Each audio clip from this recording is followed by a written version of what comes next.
Right, welcome to the video, lads. So I'm going to go through spandrel panel wall tie details. So we had a couple of gables blow down a couple of years ago. So disclaimer, it wasn't actually our fault. It was another trade who hadn't done their work correctly. But I've always been paranoid since that day.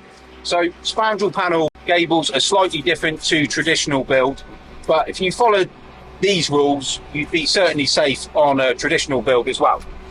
So because we have 125mm cavity, we have to use these helibar ties that get banged into the panel itself. So timber frame wall ties only go up to a maximum of 100mm, the traditional ones, which is why we've got to use these. So with the spandrel panel detail, you have to have a wall tie within 225 of this point of the raking cut of the spandrel panel. Maximum is 225, so this is the stud here that we've marked. So you can be no more than 225 in this stud. So you want to be about 200 really. So once you've got this tie in, which would be around here, so this tie would be in here on this course, like so. You also need to have another tie within 150 of this tie below. So you'd have a tie there, and you'd also have another tie there. That has to go all the way up the gable. So one tie within 225, ideally about 200, and then when you're on brickwork, you have to have another tie within 75mm or 150mm. If it's block work, you're allowed to drop it down to 225. So you'd be in this course here effectively. So that goes up, so you have a double wall tie all the way up the raking cut. And you have to put them in every stud as well. So you don't just go in the middle because you're just in fresh air and it sticks out the other end and it doesn't do any work.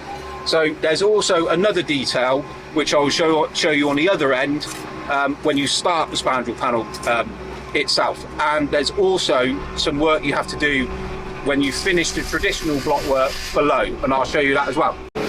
Right, so at the start of the spandrel panel, so once you've got 225 above the bottom of the spandrel panel, or one block course, you have to put a row of wall ties all the way through the spandrel panel in every single stud. And then if it's a brickwork gable, you have to put another row of wall ties, either 75 or 150 above. So I'll put a graphic on screen so you can see what I'm talking about. If it's block work, you do one row all the way through, and then you go 225 and you got another row of wall ties all the way through. So let me show you here. First tie through, 225 above the bottom of the spandrel panel, and then either 75 or 150 above if you're in brickwork, another row of wall ties all the way through. That's the start of the spandrel panel. So here's an example of the tie detail. So this tie here is within 225 of the spandrel panel of the raking cut, and then the one below it just there is within 150 there. So two courses of bricks that you can see, 1, 2, there you go. So that goes all the way up the raking cut of the gable end, and that is your spandrel panel detail. So this is the detail on this particular job. So normally when you do spandrel panels, you maybe have to be 450 above, say, your plate height, and the spandrel panel sits on there. The system is slightly changed now, and you have like a bracket that you put on your last course of blocks, and then you bed your wall plate on, and then the chippy fixes the bracket into the wall plate and then fixed down to the block work. So on our underneath our wall plate, we have to put a wall tie every 300 or every half stud centers. So here it is here.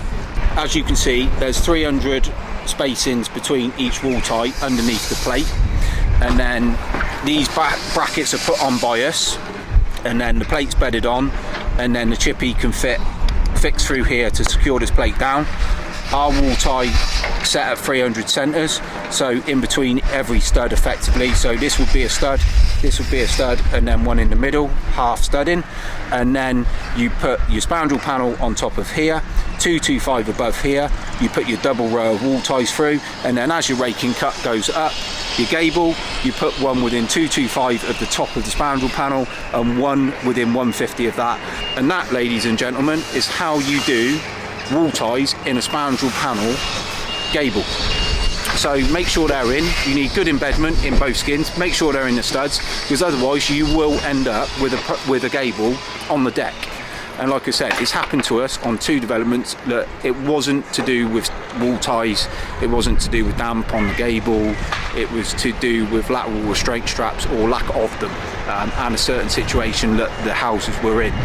Fortunately, no one was hurt, but it is important. It is important that this detail is correct. It is important that the spandrel panel is tied down to the masonry, and it's important that you get that double row of wall ties across and you secure it to the top of the raking cut, because that is effectively an opening, as the NHBC inspector kindly spoke to me about it the other day and was just explaining that if you looked at the top of the raking cut like an opening, like a door reveal or a window reveal, you'd put a wall tie within 225, hence the wall tie going all the way up.